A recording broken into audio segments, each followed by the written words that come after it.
What's up, traders? Welcome back to another earnings call coverage. I'm your host, Kevin Dubriske, and with me is the one and only Paul Meeks. And today we're going to be covering Meta Q1 earnings call. Now, this is a big one. This is Q1. We want to see how Meta's performing with the whole news of tariffs and what's going on. So, Paul, if you want to take over, what's going on? How did these reports come in? So the company just announced, of course, there was a lot of angst going into the print, not just for Meta, but for all of the Mag 7 and even more of the tech names beyond that. But when it comes to what they delivered versus what they were expected to deliver as per the Wall Street consensus estimates, they did beat nicely, actually more than nicely, non-GAAP EPS and revenues. And they gave guidance for essentially a range that bounded both sides, min and max, on the existing Wall Street estimate. So no surprise, the stock is up a little bit. The conference call isn't until 5 where we'll get all the details. And one of the things that I'm looking for is, will the company reiterate its current guidance for AI infrastructure cap spending this year of $60 to $65 billion? Because that not only plays into Meta's fortunes, but the rest of the AI infrastructure trade. So I'll be watching that live and I'll report back. Awesome, man. So what else? What can we be expecting from Meta? How does Meta make money? Obviously, they're not just Facebook anymore. If you ask somebody what's Facebook 10 years ago, there's your answer. It's just Facebook. At this point, Meta's evolved. We have Instagram. We have all messengers. They have a huge audience, networking. Advertising revenue makes up for 98% of their total revenue. That is a huge factor. They do have their reality labs as well, which is their VR and AR division, which hasn't made that big of an impact as they would hope it would. But at this point, it's really a slow process. And we got to see if their AI could step up with their reality labs to make a big impact. They have their Quest headsets, the Metaverse projects, which they're currently operating at a loss. So we have to be aware of all operations when it comes to a stock or a company, especially when we're invested in them. And they do have other revenues such as WhatsApp for Business, paid features, and hardware. So they have a pretty big product roadmap and innovations. And Paul, I would love to know your thoughts on some of these as well. I know they have AI and machine learning, which is, again, huge. AI is sort of the new tech bubble right now. So what are your thoughts on that? So the interesting thing about Meta, at least the way that they're approaching AI, is with their Llama model. They have an open source large language model versus a proprietary structure like most of the peers. But I will tell you, at the end of the day, if you want to be the global standard, I think Meta has the greatest chance with their model because of the open source structure. The other thing that you just mentioned that people really need to focus on, absolutely what brings them to the dance is digital advertising. And if we do have a recession, and today we did have a negative GDP print, so we're on the way there. I think every day that we have a continuation of the tariff mess, we're probably closer to a recession. And what Meta may not even be able to guide to with any confidence, because none of us have any confidence, is if we have a recession in this country, advertisers, particularly retailers, will pull back their advertising spend. And no matter how well Meta and Alphabet are executing, they will get hit. That's great. Thank you, Paul. I appreciate that. Do you know, so their Threads app, this was their competition per se to Twitter and X. Right. It hasn't really gained much traction behind it. Do you use Threads yourself? I don't, but I use all the other products. It'll be interesting to see with Instagram, which they bought in 2012, the same year they went public, and WhatsApp, which they bought in 2014. You know, right now they're in the crosshairs of the Federal Trade Commission. And the way things are going in court, I would not be surprised if the feds don't come in and break up Meta and force them to divest WhatsApp and Instagram. So that will be something to watch. That would be all huge. these marquee U.S. tech companies have been carefully scrutinized by the regulators in Europe. But now, you know, we have some serious antitrust issues going through the court system here in the States for both Meta and for Alphabet. Wow, that's a huge point you just made there. I want to touch up on that a little bit. So do you think if they were to force them to break up Instagram, Facebook, would they go public on a separate company? Or do you think I think what would happen is you would have Meta and then two stubs, WhatsApp and Instagram. And so an existing shareholder, I think, would at the end of the day own a pro rata share of three public companies. Not to say that when that's announced, unless the government really makes them change their ways, the way they operate, just because a company is split up, sometimes that unlocks value, which is good for shareholders. It just depends on, as far as its business practices, what does the Fed say about it? Wow, that's a great point you got there, right? Let's see, are we going to be investors and holders of three separate companies? Will that unlock higher potential for them because they aren't all capped together? That's a great point. So let's look in what to watch for on the call. So risk factors to watch. We'd want to hear about their ad spend sensitivity, the impacts from macroeconomic slowdown, again, the whole tariff situation. With all this uncertainty in the market, that leaves a lot of uncertainty for larger companies like Meta, Apple, Microsoft, Amazon. These are all huge companies that are going to feel the impact. Regulatory scrutiny, right? Ongoing antitrust and privacy investigations from the EU and the US, just like Paul was telling us, and Reality Lab losses, right? They're operating on a loss with their Reality Labs, but they continue to drag it on. Right. Can you imagine this company if they split out Reality Labs? They're already outrageously profitable, and they would be triple outrageously profitable. Oh, right. If they're dropping what's keeping them underwater, they no longer will have. Wow. Yep. Now they're And then also, one of the things that the company announced, or at least was widely spread in the press the last couple of days, is they've been firing some folks over at Reality Labs. And so whenever you see cost cutting, because remember a couple of years ago, Meta did a huge I remember that. employee reduction. Like a 20%. And so when you see people being fired, you kind of wonder, oh my goodness, are they losing faith in their potential? Yep. Nope. Now, they do have some pretty big competition. Now, TikTok has really been up in the air this past year between them getting banned, them pushing it on, them getting banned again, them pushing it on again. Do you think TikTok's going to get banned anytime soon, or is that also sort of like the tariffs, a whole lot of talk? Yeah, no, I think what's going to happen is, this is the second time that President Trump has extended the deadline to essentially force TikTok into the arms of a U.S. company or be gone altogether from the states. I actually think that there's enough viable competitors out there. I do not think that Meta is one of them in the mix, but they will get a deal done. It will pretty easily skate through the regulators because I think Trump wants this to happen. So the TikTok issue will be resolved. They will have a U.S. partner or a U.S. controlling partner here in the States, and hopefully that appeases everyone. But of course, if TikTok is forced out of our country, then that would be a huge positive for Meta because now they have the game, or at least a bigger game, to themselves. That's right. That's a great fact. Guys, don't forget, earnings call is at 5 p.m. Eastern, so make sure you guys stick around. Me and Paul are just chopping it up, talking about Meta as a company and what we could be listening for on this call going forward. Remember, guys, it's important to know what the earnings report comes in at, but it's also important to listen into the earnings call so we understand their ongoing journey into their company, right? Do they have a good roadmap ahead? Do they have good presentation? Or are they maybe sort of starting to struggle? Now, Meta has been a very strong company for years on years, so let's look for some strong momentum behind them. They do have some FX headwinds, currency fluctuations impacting revenue from aboard. Now, what to listen for on the call is AI monetization progress, so sort of like Reels, ads, shops, and click to messaging. So this is sort of something that's new on Instagram a bit more, is the click to messaging. Now, I'm sure any Instagram users out here have seen people post a video and they say, comment the word Benzinga below and I'll send you my course. That's a click to message. That's an AI automated messaging on Instagram. So update on their user growth in core apps like Facebook, Instagram, and WhatsApp is another major one owned by Meta. Reality Labs outlook when losses might narrow. Do they see a good headwind going forward that maybe Reality Labs might flip positive?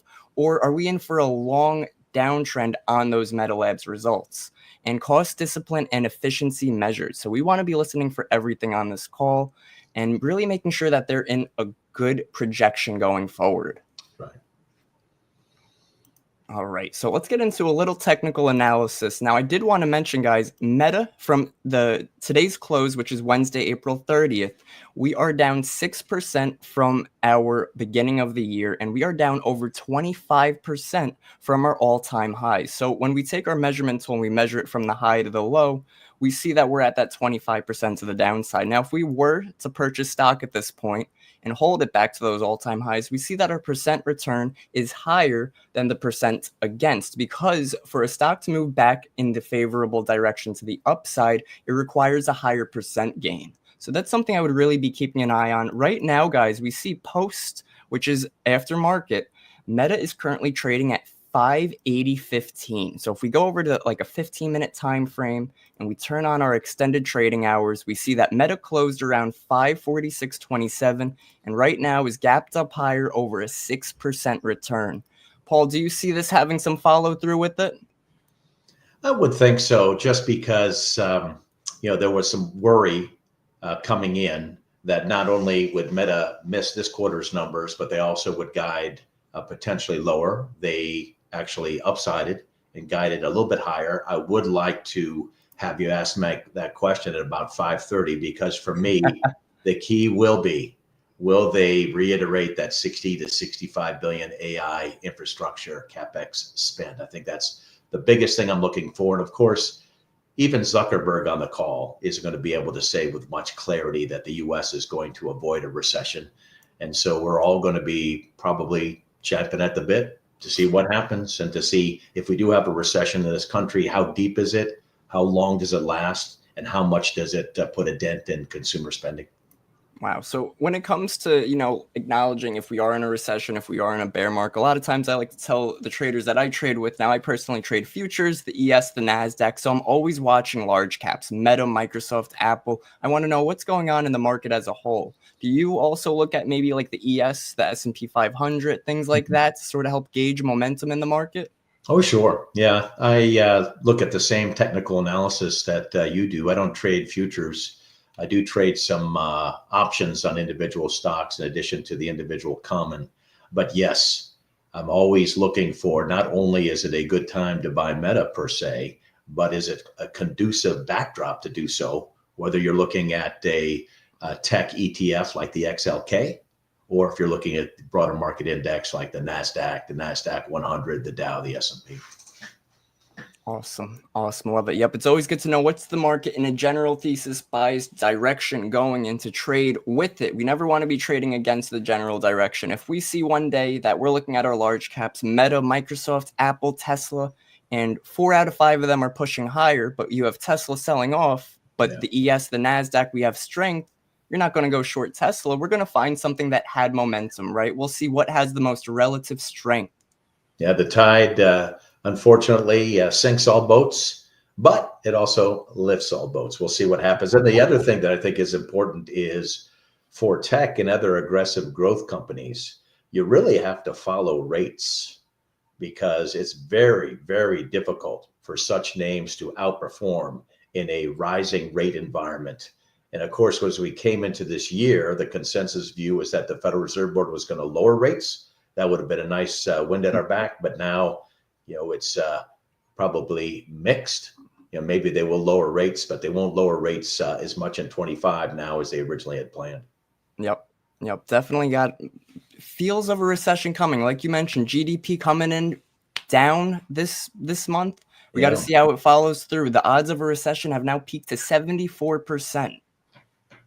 Yeah, if we've already had, even though it was only a slight negative on GDP, if we've already shown this early in the tariff war a down quarter, and really the tariffs haven't even kicked in yet, I cannot possibly think that we wouldn't have anything else but a bigger down quarter when the stuff really hits the fan, which is over the next couple of weeks or months. Yep, absolutely. Yeah, no, it definitely doesn't feel like we've hit that bottom just yet. You know, and as traders, whether you're an investor and you're holding long term, or you're a day trader, a swing trader holding for a few days, it's important to recognize and acknowledge market strength, weakness, and ranges. With markets ranging 80% of the time and moving up higher most of the time as well historically, we want to understand where these range highs and lows are, because when there's uncertainty, there's a better chance that what looks like a breakout is just a fake out. Young man, you're wise. Thank you. That means a lot coming from you, Paul. I Yeah. appreciate that. Well, I went to school in New England, so I'd say, with my Boston accent, that you're wicked smart. Thank you. Thank you. I appreciate it. Guys, let's cover some quick technical analysis on Meta right now. Find some key levels, some support, some resistance. Let's find the ranges we were just talking about. So the first thing I do see here on Meta, and when we do mark out our highs, lows, and key levels, is we want to look at, right off the bat, we want to look at a daily time frame and maybe mark out some pivots. We see a major pivot high over here. Now, what happens once you start marking these pivots is it's going to show you visually how tight of a range we're getting. If we see that we're creating this higher high off of this high, now we're creating lower highs. Now I have a new pivot down here. Now I have another new pivot, another lower high right here. We see that price is starting to move lower. We're starting to squeeze. Now, what we do have on Meta right now with earnings is a gap higher. So something I really want to watch on Meta going forward, and especially into tomorrow's open and into next month, guys. Remember, it is April 30th, which means we have a new month or monthly candle to look out for. So right now we're on the daily, but if we look at the monthly time frame, look at this rejection candle we had here on Meta. Doesn't this tell you we might be finding some support? We came into this recent range. This is the monthly time frame. So right here from March 2024 until this is August 2024, Meta was very range bound. It then since broke out of that range, went to all-time highs, and now retested within that range and pushed back higher. So again, something I'd really like to look for is not only Meta finding some support and volume behind it to push us higher, but I'd also like to see the market in a whole find that support too. Now, when I say in the market in a whole, I am referring to the ES, which is the SPY, the NQ, which is the QQQ, and I'd also like to look at the other equities as well. Just like Paul mentioned earlier, they do tend to trade and trend together. If we have strong movements in the AI or in the large tech, a lot of times Meta, Microsoft, Apple, these things will look to trend together. So guys, let me know, are you bullish or bearish on Meta? Right now, we already had that gap up from the earnings report. Now, the question is, does the earning call come on at 5 o'clock and we dump right back to where we closed and crush anybody holding options? Or do we want to stay stagnant and stay where we are above this 575? So something I would look for, guys, on this daily time frame is I'd really want to see how Meta could react above this 587.89. Now, this is a major pivot. We could even mark out this next pivot high right here. And we see that at this point, if people were in short positions or in puts on Meta, they would be looking for a stop loss somewhere at these highs because they're looking to swing trade this to the downside. So when we want to look for good entries, we want to look for good targets or even price levels, we want to think of the opposite side of the direction we're going in. So if we're going to the upside right now and we're bullish, I want to know the mindset behind a bearish or a seller. That way I know, okay, if I was selling over here and I thought I got a really good short position and we start moving, I would keep my stop loss up here and I would maybe look to target a new low, and that trade would have worked out. Now, if somebody else tries chasing this trade all the way down here, they don't have a proper stop loss. They're trying to chase a trade. And whenever it comes to chasing trades, that's when FOMO and fear and emotion starts playing in. And as traders, we want to keep our trading systematic, robotic, and we want to trade thoughtfully, not emotionally. So again, something I'm looking for on Meta, we have our gap to 576. I'd really like to see a strong break above that 587, 592. Once we can get above that 593, I'd like to see maybe 600 as a key target. And if we have some good volume behind it, we could even possibly see that 633. Guys, make sure you hit that like and subscribe button. Join us next time on our next earnings call as well. We have Microsoft and Amazon tomorrow, so we'll see which one we want to cover. Let me know in the comments which one you guys want to see us cover. Me and Paul Meeks will be back again tomorrow. We'll keep doing some technical analysis right now, see if we can find any good trade setups on Meta. And again, we could also look to see, I believe Microsoft also had earnings. So it's important to, again, where's the strength? Where's the momentum? Microsoft, a massive gap higher. Something I want to point out on Microsoft is it was making lower highs up until recently. This was Wednesday, which is today, and Tuesday, which we broke this recent lower high. Now, when we break a lower high, that creates a higher high. That gives us a shift in market structure, which could show us some type of change in direction. That's exactly what we got. We closed above that price level today at 394, and with earnings, Microsoft has a major gap, bringing us up to over 6% return on that $24 move on Microsoft after hours, bringing us near 419, 420 level. So I do have a major area of resistance. Now, something I like to trade, guys. Yep, we got Apple tomorrow. Definitely want to keep an eye on Apple, and we will cover that tomorrow too. So make sure you guys join in. Again, hit that like and subscribe if you haven't yet. So guys, something I would look for on Microsoft, at least right here, is this supply zone, because we're gapped over it. So tomorrow I would look for us to sustain above this 419 to 415, find that 419 area as support, and look to move higher from there. Now, for Meta, what I would really like to see, like I said before, is I want to see how we react to this 592. Now, if we are able to break 592, we make our way to that 600 level. I do want to be a little careful. I don't want to jump the gun into any short positions. We do have to remember the current market conditions, which is a lot of uncertainty due to the economic situations we're dealing with. Therefore, we have a lot of resistance. Let's be careful on any long positions. Let's make sure markets are all trending together before taking any long positions. Guys, let me know. Are you guys in any calls or puts on Meta? Or are you guys in any positions at all on any large caps coming into this earnings season? Do you think this earnings season might help impact the market to give us that reversal? Now, I mentioned on Futures Fever today, because Wednesdays we have Futures Fever at 11:30 a.m. You guys could feel free to join next week. It's here on Benzinga for a chance to win a free Apex Trader evaluation account. You can also join me, Peter Tuckman, and David Green. We do some technical analysis and some live trading. But something I pointed out was we've been in a very strong bear trend, just like Paul mentioned before, since about mid-February. We were at all-time highs. Then we had a huge reversal on the market. Meta, Apple, Microsoft, everything other than gold. When there's uncertainty in the market, gold prospers. ESNQ selling off. They hit rejection. They hit correction territory. Once we're under that 10% off of all-time highs, we're in that correction territory. But what do we need to fully reverse in a true economic trend, which this was an economic trend? This was all due to the tariff concerns and uncertainty.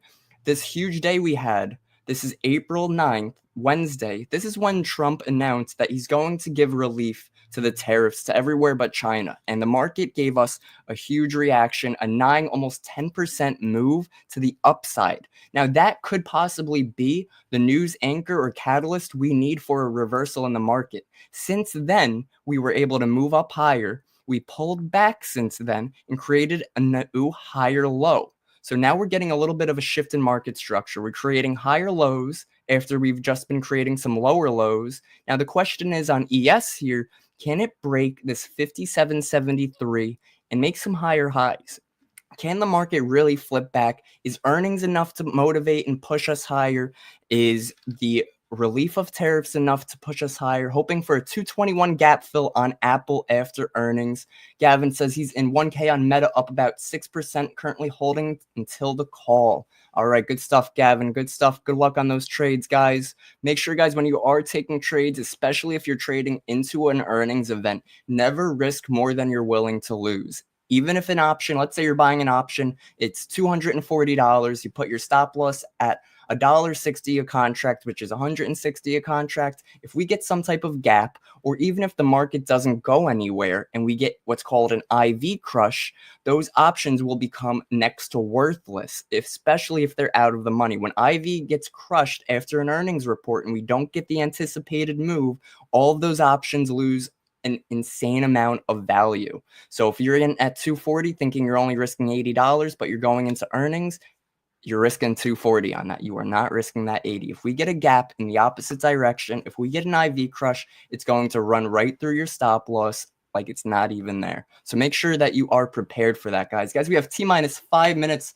for the Meta earnings call. Run up that like button, guys. Appreciate you all for tuning in. Make sure you come in tomorrow for the Apple earnings call. We'll see if we cover Apple or Amazon. Now, Amazon has had a lot of stipulation and a lot of things going on, especially over the past 48 hours with the whole tariff situation. So it's really going to be important what they say and what happens going forward with Microsoft, with Amazon, with all of these large cap stocks that have their earnings this week.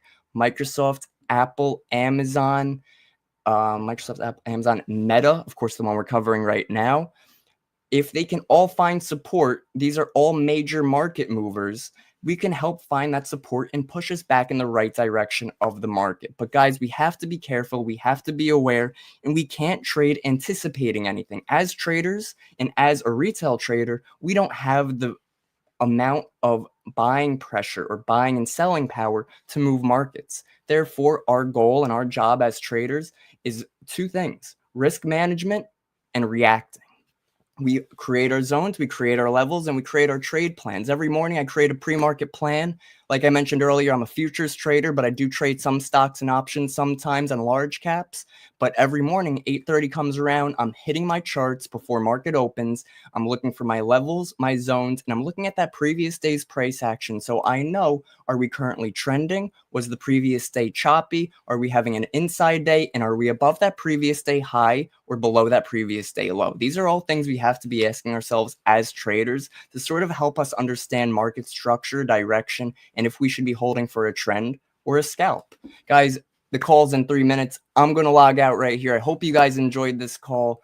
We got to see what's going on with Meta. Does Meta have good direction going forward? We can bring up the slides one more time, because remember, guys, the Reality Labs still taking that loss. We want to see if Reality Labs is showing any type of hope right now. All right, guys, hit that like button. Stick around for the call, and I'm going to see you guys tomorrow. Later.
and AI devices. And these are each long-term investments that are downstream from us building general intelligence and leading AI models and infrastructure. Um, Even with our significant investments, we don't need to succeed in all of these areas to have a good ROI. But if we do, then I think that we will be wildly happy with the investments that we are making. Um, the first opportunity is improved advertising. Our goal is to make it so that any business can basically tell us what objective they're trying to achieve, like selling something or getting a new customer, and how much they're willing to pay for each result. And then we just do the rest. Businesses used to have to generate their own ad creative and define what audiences they wanted to reach. But AI has already made us better at targeting and finding the audiences that will be interested in their products than many businesses are themselves. And that keeps improving. And now AI is generating better creative options for many businesses as well. I think that this is really redefining what advertising is into an AI agent that delivers measurable business results at scale. And if we deliver on this vision, then over the coming years, I think that the increased productivity from AI will make advertising a meaningfully larger share of global GDP than it is today. In just the last quarter, we're testing a new ads recommendation model for Reels, which has already increased conversion rates by 5%. And we're seeing 30% more advertisers are using AI creative tools in the last quarter as well. The second opportunity is more engaging experiences. This will come in two forms: better recommendations for existing content types and better new types of content. In the last 6 months, improvements to our recommendation systems have led to a 7% increase in time spent on Facebook, a 6% increase on Instagram, and 35% on Threads. Threads now also has more than 350 million monthly actives and continues to be on track to become our next major social app. In addition to better recommendations for existing content types, AI is also enabling the creation of better content as well. Some of this will be helping people produce better content to share themselves. Some of this will be AI generating content directly for people that is personalized for them. Some of this will be in existing formats like photos and videos, and some of it will be increasingly interactive. I've often talked about this long term trend of content becoming richer over time. Our feeds started mostly with text and then became mostly photos when we all got mobile phones with cameras, and then became mostly video when mobile networks became fast enough to handle that well. We are now in the video era, but I don't think that this is the end of the line. In the near future, I think that we're going to have content in our feeds that you can interact with and that it'll interact back with you rather than you just watching it. Over the long term, as AI unlocks more productivity in the economy, I also expect that people will spend more of their time on entertainment and culture, which will create an even larger opportunity to create more engaging experiences across all of these apps. The third opportunity is business messaging. Right now, the vast majority of our business is advertising in feeds on Facebook and Instagram. But WhatsApp now has more than 3 billion monthly actives, with more than 100 million people in the US and growing quickly there. Messenger is also used by more than a billion people each month, and there are now as many messages sent each day on Instagram as there are on Messenger. So, business messaging should be the next pillar of our business. In countries like Thailand and Vietnam, where there is a low cost of labor, we see many businesses conduct commerce through our messaging apps. There's actually so much business through messaging that those countries are both in our top 10 or 11 by revenue, even though they're ranked in the 30s in global GDP. This phenomenon hasn't yet spread to developed countries because the cost of labor is too high to make this a profitable model before AI, but AI should solve this. So, in the next few years, I expect that just like every business today has an email address, social media account, and website, they'll also have an AI business agent that can do customer support and sales. And they should be able to set that up very easily, given all the context that they've already put into our business platforms. And we're going to have more to share on upcoming calls about our progress in this area. The fourth opportunity is Meta AI. Across our apps, there are now almost 1 billion monthly actives using Meta AI. Our focus for this year is deepening the experience and making AI the leading personal AI, with an emphasis on personalization, voice conversations, and entertainment. I think that we're all going to have an AI that we talk to throughout the day, while we're browsing content on our phones, and eventually as we're going through our days with glasses. Um, and I think that this is going to be one of the most important and valuable services that has ever been created. In addition to building Meta AI into our apps, we just released our first Meta AI standalone app. It is personalized, so you can talk to it about interests that you've shown while browsing Reels, or different content across our apps. And we built a social feed into it, so you can discover entertaining ways that others are using Meta AI. And initial feedback on the app has been good so far. Over time, I expect that the business opportunity for Meta AI to follow our normal product development playbook. First, we build and scale the product, and then once it is at scale, then we focus on revenue. In this case, I think that there will be a large opportunity to show product recommendations or ads, as well as a premium service for people who want to unlock more compute for additional functionality or intelligence. But I expect that we're going to be largely focused on scaling and deepening engagement for at least the next year before we'll really be ready to start building out the business here. The fifth opportunity is AI devices, which is increasingly how we are thinking about our work on the next generation of computing platforms. Glasses are the ideal form factor for both AI and the metaverse. They enable you to let an AI see what you see, hear what you hear, and talk to you throughout the day. And they let you blend the physical and digital worlds together with holograms. More than 1 billion people worldwide wear glasses today, and it seems highly likely that these will become AI glasses over the next 5 to 10 years. Building the devices that people use to experience our services lets us deliver the highest quality AI and social experiences. And this will serve as an amplifier on all of the opportunities I've mentioned so far, as well as unlocking some new opportunities as well. Ray-Ban Meta AI glasses have tripled in sales in the last year, and the people who have them are using them a lot.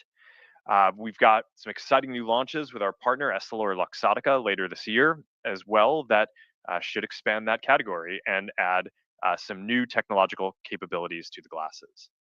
On Quest, we are also seeing deeper engagement as Quest 3S makes VR accessible to more people, and more people are creating experiences in Horizon with AI tools. Now, everything that I've talked about today is built on top of our AI models and our infrastructure. We released the first Llama 4 models earlier this month, and they are some of the most intelligent, best multimodal, lowest latency, and most efficient models that anyone has built. We have more models on the way, including the massive Llama 4 Behemoth model. Overall, we are focused on building full general intelligence. All of the opportunities that I've discussed today are downstream of delivering general intelligence and doing so efficiently.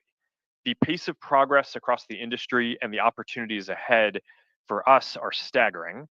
I want to make sure that we're working aggressively and efficiently. And I also want to make sure that we are building out the leading infrastructure and teams that we need to achieve our goals. So to that end, we are accelerating some of our efforts to bring capacity online more quickly this year, as well as some longer term projects that will give us the flexibility to add capacity in the coming years as well. And that has increased our planned investment for this year. More broadly, this has been a good start to what I expect will continue to be an intense year. We've got a lot more exciting work in the pipeline that I'm looking forward to sharing soon. I continue to think that this year is going to be a pivotal moment for our industry. And I am grateful for everyone who is working so hard at the company to deliver all of this amazing technology and new experiences. As always, thank you all for being on this journey with us. And now, Susan. Thanks, Mark, and good afternoon, everyone. Let's begin with our consolidated results. All comparisons are on a year-over-year basis unless otherwise noted. Q1 total revenue was $42.3 billion, up 16% or 19% on a constant currency basis. Q1 total expenses were $24.8 billion, up 9% compared to last year. In terms of the specific line items, cost of revenue increased 14%, driven primarily by higher infrastructure costs and payments to partners, partially offset by a benefit from the previously announced extension of server useful lives. R&D increased 22%, mostly due to higher employee compensation and infrastructure costs. Marketing and sales increased 8%, driven mainly by an increase in professional services related to our ongoing platform integrity efforts. G&A decreased 34%, driven primarily by lower legal-related costs. We ended Q1 with over 76,800 employees, up 4% quarter over quarter. First quarter operating income was $17.6 billion, representing a 41% operating margin. Our tax rate for the quarter was 9%, as we recognized excess tax benefits from share-based compensation due to the increase in our share price versus prior periods. Net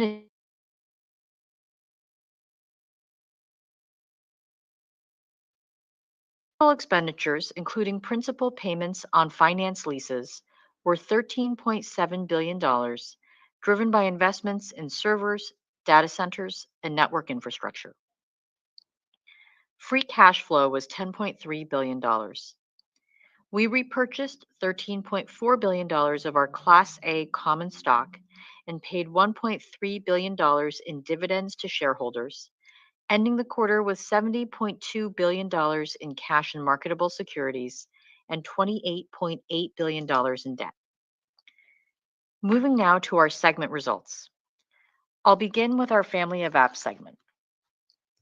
Our community across the Family of Apps continues to grow, and we estimate more than 3.4 billion people used at least one of our Family of Apps on a daily basis in March. Q1 total Family of Apps revenue was $41.9 billion, up 16% year over year. Q1 Family of Apps ad revenue was $41.4 billion, up 16% or 20% on a constant currency basis. Within ad revenue, the online commerce vertical was the largest contributor to year-over-year growth. On a user geography basis, ad revenue growth was strongest in Rest of World and North America at 19% and 18%, respectively. Europe and Asia Pacific grew 14% and 12%. In Q1, the total number of ad impressions served across our services increased 5%, and the average price per ad increased 10%. Impression growth was mainly driven by Asia Pacific.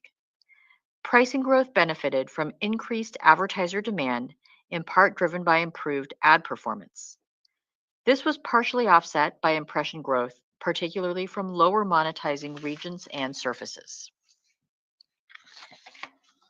Family of Apps other revenue was $510 million, up 34%, driven mostly by business messaging revenue growth from our WhatsApp business platform, as well as Meta verified subscriptions. We continue to direct the majority of our investments toward the development and operation of our Family of Apps. In Q1, Family of Apps expenses were $20.1 billion, representing 81% of our overall expenses. Family of Apps expenses were up 10%, mainly due to growth in employee compensation and infrastructure costs, which were partially offset by lower legal-related expenses. Family of Apps operating income was $21.8 billion, representing a 52% operating margin. Within our Reality Labs segment, Q1 revenue was $412 million, down 6% year over year due to lower Meta Quest sales, which were partially offset by increased sales of Ray-Ban Meta AI glasses. Reality Labs expenses were $4.6 billion, up 8% year over year, driven primarily by higher employee compensation. Reality Labs operating loss was $4.2 billion. Turning now to the business outlook. There are two primary factors that drive our revenue performance. our ability to deliver engaging experiences for our community, and our effectiveness at monetizing that engagement over time. On the first, we're focused both on enhancing our core family of apps today and building the next generation of devices and experiences through Reality Labs. I'll start with our family of apps. In the first quarter, we saw strong growth in video consumption across both Facebook and Instagram, particularly in the US, where video time spent grew double digits year over year. This growth continues to be driven primarily by ongoing enhancements to our recommendation systems, and we see opportunities to deliver further gains this year. We're also progressing on longer-term efforts to develop innovative new approaches to recommendations. A big focus of this work will be on developing increasingly efficient recommendation systems so that we can continue scaling up the complexity and compute used to train our models while avoiding diminishing returns. There are promising techniques we're working on that will incorporate the innovations from LLM model architectures to achieve this. Another area that is showing early promise is integrating LLM technology into our content recommendation systems. For example, we're finding that LLM's ability to understand a piece of content more deeply than traditional recommendation systems can help better identify what is interesting to someone about a piece of content, leading to better recommendations. We began testing using Llama in Threads recommendation systems at the end of last year, given the app's text-based content, and have already seen a 4% lift in time spent from the first launch. It remains early here, but a big focus this year will be on exploring how we can deploy this for other content types, including photos and videos. We also expect this to be complementary to Meta AI, as it can provide more relevant responses to people's queries by better understanding their interests and preferences through their interactions across Facebook, Instagram, and Threads. Earlier this year, we began testing the ability for Meta AI to better personalize its responses by remembering certain details from people's prior queries and considering what that person engages with on our apps. We are already seeing this lead to deeper engagement with people we've rolled it out to, and it is now built into Meta AI across Facebook, Instagram, Messenger, and our new standalone Meta AI app in the US and Canada. We're also continuing to focus on helping people connect over content. In Q1, we launched a new experience on Instagram in the US that consists of a feed of content your friends have left a note on or liked, and we're seeing good results. We also just launched Blend, which is an opt-in experience in direct messages that enables you to blend your Reels algorithm with your friends to spark conversations over each other's interests. These features all lean into Instagram's position at the intersection of entertainment and social connection. WhatsApp remains at its core a private messaging app, but it has evolved to also become a place people come to get updates from accounts they are connected to or follow. Today, there are tens of billions of views of status posts on WhatsApp each day, and we continue to invest in the Updates tab as a place people can go to do more. Creators remain another big focus for us, and we're investing in tools to help them produce the best original content on our platforms. Last week, we launched our standalone Edits app, which supports the full creative process for video creators, from inspiration and creation to performance insights. Edits has an ultra-high resolution, short-form video camera and includes generative AI tools that enable people to remove the background of any video or animate still images, with more features coming soon. Moving to Reality Labs, we're seeing very strong traction with Ray-Ban Meta AI glasses, with over 4 times as many monthly actives as a year ago, and the number of people using voice commands is growing even faster as people use it to answer questions and control their glasses. This month, we fully rolled out live translations on Ray-Ban Meta AI glasses to all markets for English, French, Italian, and Spanish. Now, when you are speaking to someone in one of these languages, You'll hear what they say in your preferred language through the glasses in real time. Now to the second driver of our revenue performance, increasing monetization efficiency. The first part of this work is optimizing the level of ads within organic engagement. We continue to optimize ad supply across each service to better deliver ads at the time and place they are most relevant to people. We are also starting to introduce ads on unmonetized surfaces like Threads, which we opened up to all eligible advertisers this month to reach people in over 30 different markets to start, including the US. As we do for any newly monetized surface, we expect to gradually ramp ad supply as we optimize the ad formats and ensure they feel native to the app. We don't expect Threads to be a meaningful driver of overall impression or revenue growth in 2025. The second part of increasing monetization efficiency is improving marketing performance. We're continuing to improve our ad systems by developing new modeling technologies to more efficiently predict the right ad to show. In Q1, we introduced our new Generative Ads Recommendation Model, or GEM, for ads ranking. This model uses a new architecture we developed that is twice as efficient at improving ad performance for a given amount of data and compute. This efficiency gain enabled us to significantly scale up the amount of compute we use for model training, with GEM trained on thousands of GPUs, our largest cluster for ads training to date. We began testing the new model for ads recommendations on Facebook Reels earlier this year and have seen up to a 5% increase in ad conversions. We're now rolling it out to additional surfaces across our apps. On the ads product side, we're seeing continued momentum with our Advantage Plus suite of AI-powered solutions. We've been encouraged by the initial tests of our streamlined campaign creation flow for sales, app, and lead campaigns, which starts with Advantage Plus turned on from the beginning for advertisers.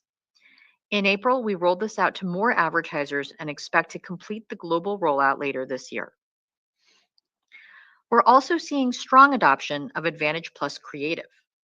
This week, we are broadening access of video expansion to Facebook Reels for all eligible advertisers, enabling them to automatically adjust the aspect ratio of their existing videos by generating new pixels in each frame to optimize their ads for full screen surfaces. We also rolled out image generation to all eligible advertisers, and this quarter, we plan to continue testing a new virtual try-on feature that uses GenAI to place clothing on virtual models, helping customers visualize how an item may look and fit. Last, we continue to evolve our ads platform to drive results that are optimized for each business's objectives and the way they measure value. One example of this is our incremental attribution feature, which enables advertisers to optimize for driving incremental conversions or conversions we believe would not have occurred without an ad being shown. We're seeing strong results in testing so far, with advertisers using incremental attribution in tests, seeing an average 46% lift in incremental conversions compared to their business as usual approach. We expect to make this available to all advertisers in the coming weeks. Next, I would like to discuss our approach to capital allocation. Our primary focus remains investing capital back into the business, with infrastructure and talent being our top priorities. Starting with headcount, our hiring continues to be targeted at technical roles within our company priorities. In the first quarter, the significant majority of the roughly 2,800 employees we added were to support our priorities of monetization, infrastructure, generative AI, regulation and compliance, and Reality Labs. On infrastructure, we have two primary focuses to meet the growing compute needs of our services and AI initiatives. The first way is by significantly scaling up our infrastructure footprint. Our CapEx growth this year is going toward both generative AI and core business needs, with the majority of overall CapEx supporting the core. We expect the significant infrastructure footprint we are building will not only help us meet the demands of our business in the near term, but also provide us an advantage in the quality and scale of AI services we can deliver. We continue to build this capacity in a way that grants us maximum flexibility in how and when we deploy it to ensure we have the agility to react to how the technology and industry develop in the coming years. The second way we're meeting our compute needs is by increasing the efficiency of our workloads. In fact, many of the innovations coming out of our ranking work are focused on increasing the efficiency of our systems. This emphasis on efficiency is helping us deliver consistently strong returns from our core AI initiatives. For example, we shared on the Q3 2024 call that improvements to our AI-driven feed and video recommendations drove a roughly 8% lift in time spent on Facebook and a 6% lift on Instagram over the first 9 months of last year. Since then, we've been able to deliver similar gains in just 6 months' time, with improvements to our AI recommendations delivering 7% and 6% time spent gains on Facebook and Instagram, respectively. Before moving to our financial guidance, I want to acknowledge the dynamic macro environment and note that our range reflects the potential for a wider set of outcomes. We continue to feel good about the fundamental drivers of revenue growth and believe the past work we've done to streamline our operations and cost profile puts us in a strong position to navigate a variety of outcomes. Moving to our financial outlook. We expect second quarter 2025 total revenue to be in the range of $42.5 to $45.5 billion. Our guidance assumes foreign currency is an approximately 1% tailwind to year-over-year total revenue growth based on current exchange rates. Turning now to the expense outlook. We expect full year 2025 total expenses to be in the range of $113 to $118 billion, lowered from our prior outlook of $114 to $119 billion. Turning now to the CapEx outlook. We anticipate our full year 2025 capital expenditures, including principal payments on finance leases, will be in the range of $64 to $72 billion, increased from our prior outlook of $60 to $65 billion. This updated outlook reflects additional data center investments to support our AI efforts, as well as an increase in the expected cost of infrastructure hardware. The majority of our CapEx in 2025 will continue to be directed to our core business. On to tax. Absent any changes to our tax landscape, we expect our full year 2025 tax rate to be in the range of 12 to 15%. In addition, we continue to monitor an active regulatory landscape, including legal and regulatory headwinds in the EU and the US that could significantly impact our business and our financial results. The European Commission recently announced its decision that our subscription for no ads model is not compliant with the DMA. Based on feedback from the European Commission in connection with the DMA, we expect we will need to make some modifications to our model, which could result in a materially worse user experience for European users and a significant impact to our European business and revenue as early as the third quarter of 2025. We will appeal the Commission's DMA decision, but any modifications to our model may be imposed before or during the appeal process. In closing, this was another solid quarter for our business. We believe the investments we're making across our company priorities will position us well in the coming years to continue delivering engaging services for our community, compelling results for advertisers, and strong business performance. With that, Krista, let's open up the call for questions. Thank you. We will now open the lines for a question and answer session. To ask a question, please press star 1 on your touch-tone phone. To withdraw your question, again, press star 1. Please limit yourself to one question. Please pick up your handset before asking your question to ensure clarity. If you are streaming today's call, please mute your computer speakers. And your first question comes from the line of Brian Nowak with Morgan Stanley. Please go ahead. Great. Thanks for taking my questions. I have two. The first one's on Llama. Mark, can you the LLM landscape continues to sort of evolve and be somewhat competitive.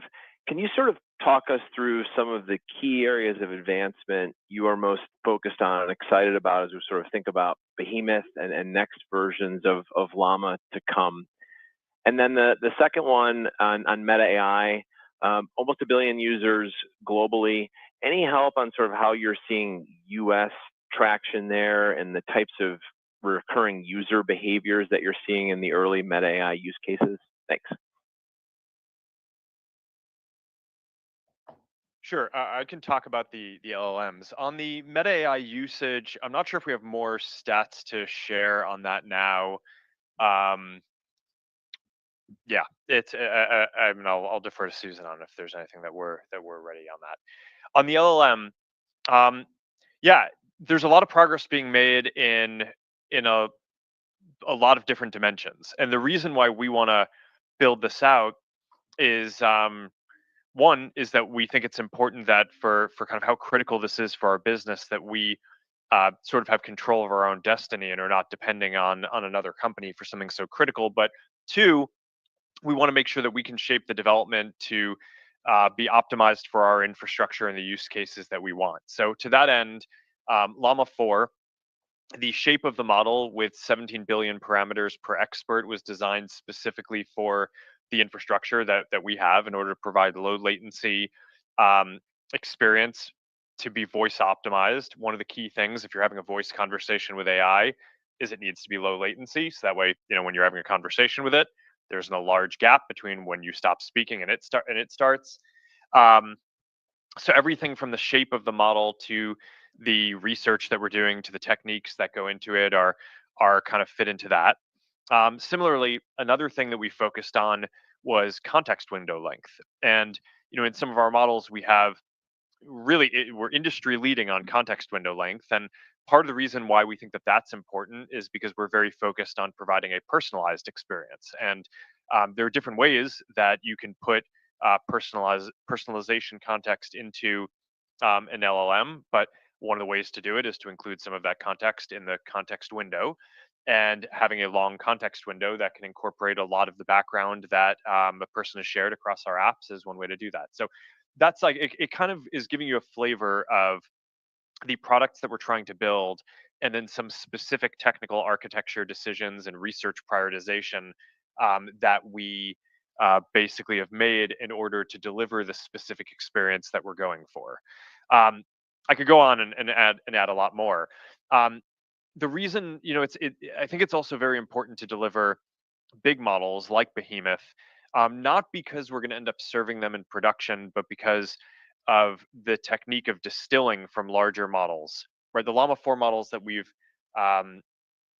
published so far, and the ones that we're using internally, and some of the ones that we'll build in the future, are basically distilled from the Behemoth model in order to get the 95% of the intelligence of the large model in a form factor that is much lower latency and much more efficient. So these things are all very important. Obviously, we wouldn't be able to do that kind of distillation from other closed models. So that kind of gives you a flavor for how we're thinking about the development of this, and then of course the models and the infrastructure that we're building out power all of the opportunities that I mentioned before. Brian, I'm happy to answer your second question about Meta AI. The top use case right now for Meta AI from a query perspective is really around information gathering, as people are using it to search for and understand and analyze information, followed by social interactions from, ranging from casual chatting to more in-depth discussion or debate. We also see people use it for writing assistance, interacting with visual content, seeking help. And we see people engage with Meta AI from several different entry points. WhatsApp continues to see the strongest Meta AI usage across our family of apps.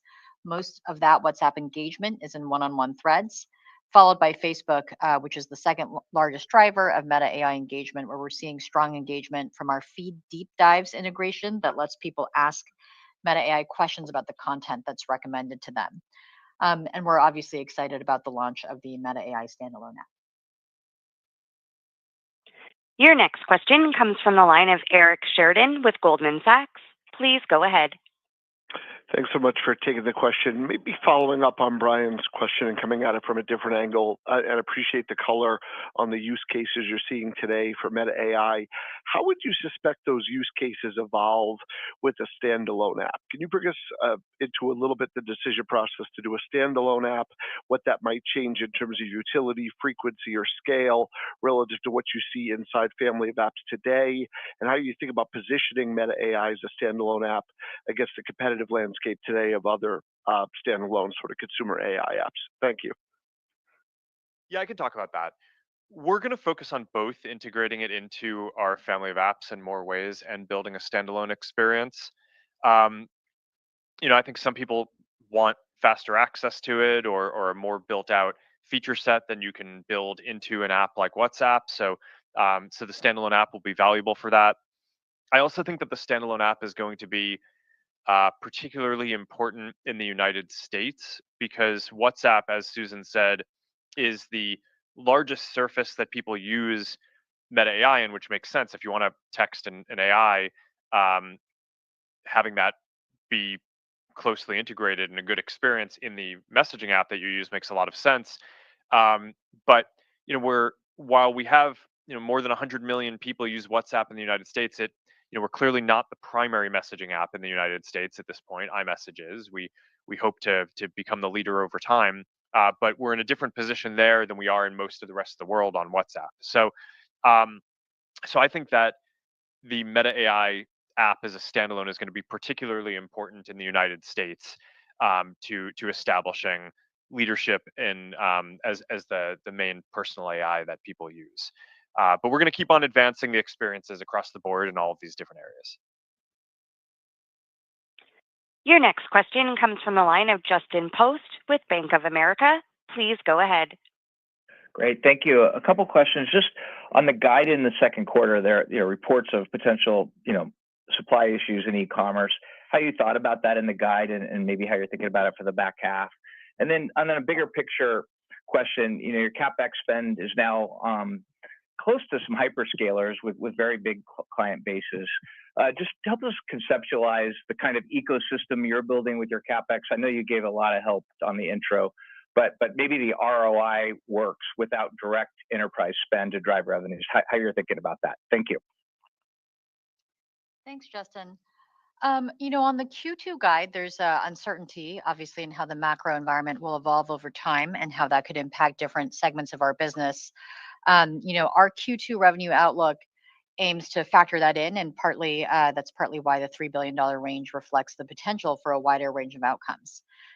Specifically, we have seen some reduced spend in the US from Asia-based e-commerce exporters, which we believe is in anticipation of the de minimis exemption going away on May 2nd. A portion of that spend has been redirected to other markets, but overall spend for those advertisers is below the levels prior to April.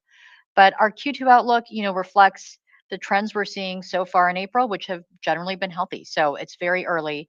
Hard to know how things will play out over the quarter, and certainly harder to know that for the rest of the year.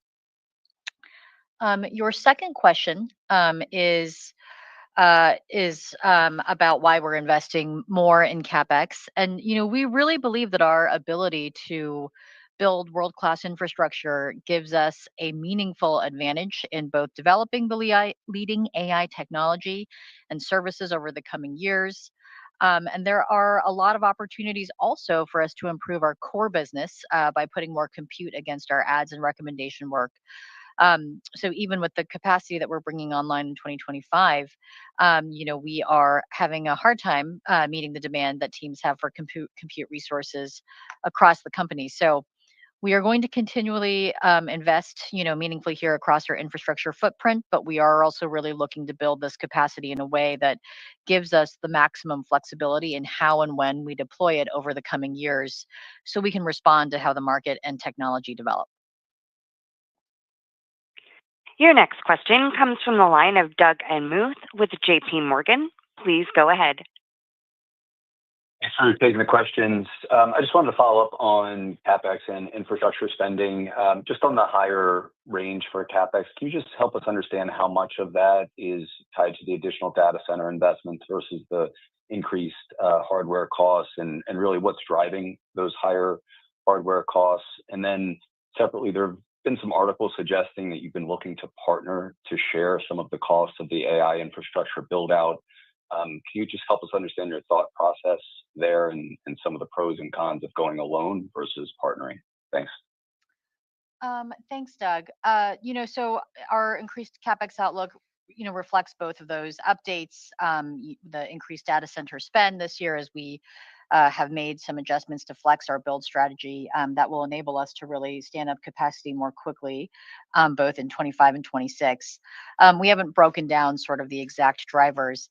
The higher costs we expect to incur for infrastructure hardware this year really comes from, suppliers who source from countries around the world. And there's just a lot of uncertainty around this given the ongoing trade discussions. And so that is both reflected in the wider range that we are giving. And we're also working on, on our end on mitigations by optimizing our supply chain. And our outlook is really trying to reflect our best understanding of the potential impact this year, across all of that uncertainty. On the second part of your question, we are, we're pleased to have partners investing alongside us and bringing Llama to market, like AWS and Azure, who are helping us host Llama.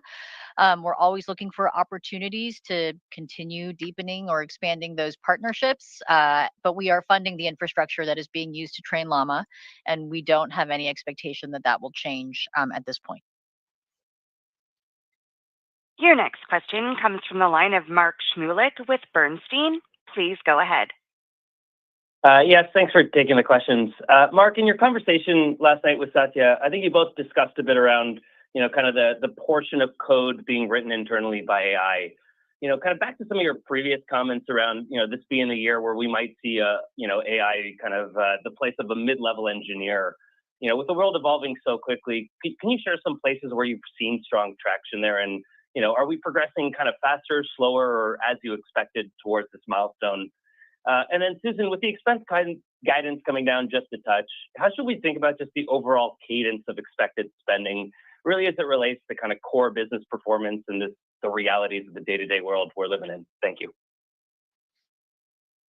I can talk about the coding agent work. I don't think that there's been any real change in our prediction for the timing of this. So I'd say it's basically still on track for something around a mid-level engineer kind of starting to become possible sometime this year, scaling into next year.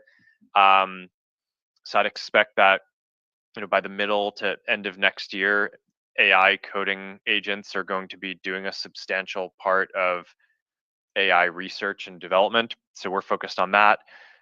Internally, we're also very focused on building AI agents or systems that can help run different experiments to increase recommendations across our other AI products, that like the ones that do recommendations across our feeds and things like that. So I think that if it works, should just accelerate our progress in those areas. That's the basic bet that we're making.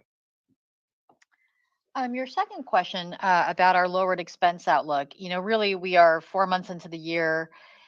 The lowered outlook reflects more refined forecasts, including updated expectations for both employee compensation, as well as some other non-headcount related operating expenses this year.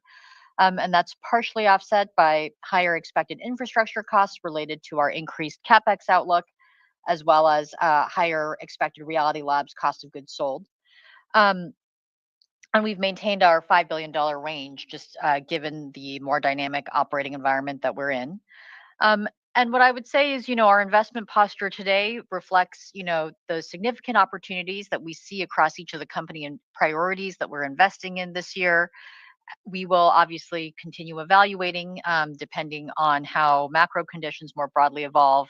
But we really feel like these are big strategic priorities for us and are critical for us to continue investing in And in fact, I think one of the aims of our efficiency work over the last 2 years was to put us in a stronger financial position so that we can continue investing in key priorities through tougher financial cycles. Your next question comes from the line of Ross Sandler with Barclays. Please go ahead. Great.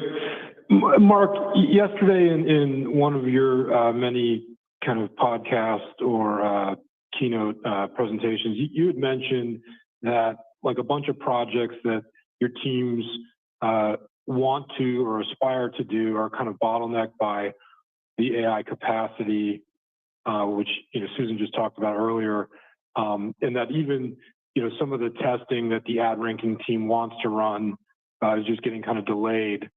So I guess looking out either this year, next year, whenever, when do you kind of see some of this constraint being eased back? And more broadly, we're kind of 3 years past the IDFA impact to your business. So where do you think we are in terms of just the overall improvements to the ad ranking system, the ROI that you guys are able to deliver, and like what inning are we in on that, in your opinion? Thank you very much. I can take a shot at both of those, and Mark, you can obviously chime in. On the first question, the capacity landscape we are in is pretty dynamic, both in terms of the many moving parts in terms of us bringing capacity online, but also in terms of the demand from different product groups in our company, whether they are in the Gen AI teams or whether they're doing more of the core AI work around ranking and recommendations. So both the supply and demand, are quite fluid, and so we don't have a sort of fixed answer in terms of when we expect that that we will sort of have enough supply to meet all demand, but that's something that we are working very hard to alleviate, and it's part of why we accelerated bringing more data center space online this year. And also, we're very focused on increasing the efficiency of our workloads over the course of the year. On your second question about ads performance, ads ranking, we have invested for many years and continue to invest in driving ad performance improvements. Year-over-year conversion growth remains strong, and in fact, we continue to see conversions grow at a faster rate than ad impressions in Q1, so reflecting increased conversion rates. And ads ranking and modeling improvements are a big driver of overall performance gains. We have a lot of innovations in model architecture in both the ads retrieval and ranking stages of the ads delivery process to serve more relevant ads to people. We talked about the introduction of the new GEM ads recommendation model in Q1, and we have talked about some of the prior model architecture improvements like Lattice and Andromeda in past quarters. For us, we really, believe first and foremost that advertising is a relative performance game. That's especially important for us because the vast majority of our business is direct response advertising. So we feel good about how the prior investments are paying off, and we continue to invest in a lot of different work to constantly improve our ads ranking and recommendations performance. Your next question comes from the line of Kenneth Gawrowski with Wells Fargo. Please go ahead. Thank you so much. Two for me, please. First, maybe Mark, how should we think about the timing of AI capabilities necessary to drive WhatsApp for Business adoption in higher labor cost labor markets? What is Meta doing to accelerate that adoption? And do you see this as mostly incremental to SME ad spend that you're already capturing? And then for Susan, one please. What does the revised CapEx outlook for this year, for 25, mean about future years? Does it mean anything? Or you talked about this being an acceleration in your revised outlook statement. Should we think about this as a new starting point to think about 26 and beyond, or should we just start fresh in 26 and think about the needs and capacity at that point? Thank you.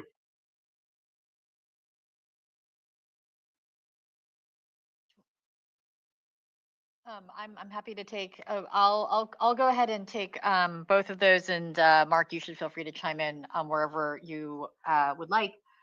So Mark talked a little bit about our general vision that every business will soon, have an AI that is an expert on their business for their customers to talk to, in the same way that today they've got email and websites, social media presences, etc. We are currently testing business AIs with a limited set of businesses in the US, and a few additional countries on WhatsApp Messenger, and on ads on Facebook and Instagram. We've been starting with small businesses and focusing first on helping them sell their goods and services with business AIs. But ultimately, we are working on tools to support businesses at every stage of the customer funnel, from lead generation to order management and customer service. And a core area that we're addressing right now is really the ability for businesses to customize and control the agent to achieve the outcome that they want. So we've launched a new agent management experience and dashboard that makes it easier for businesses to train their AI based on existing information on their website or WhatsApp profile or their Instagram and Facebook pages. And we're starting with the ability for businesses to activate AI in their chats with customers. We're also testing business AIs on Facebook and Instagram ads that you can ask about product and return policies or assist you in making a purchase within our in-app browser. So again, the ultimate vision is to build an experience that serves customers across all of these different services and apps. No matter where you engage with the business AI, it should be one agent that recalls your history and your preferences. And we're hearing encouraging feedback, particularly that adopting these AIs are saving the businesses that we're testing with a lot of time and helping to determine which conversations make sense for them to spend more time on.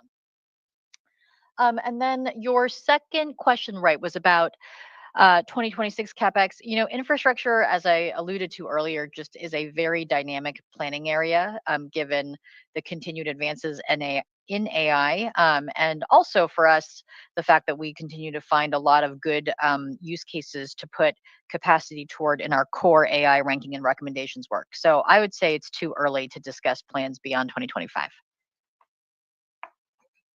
Your next question comes from the line of Youssef Squali with Truist Securities. Please go ahead.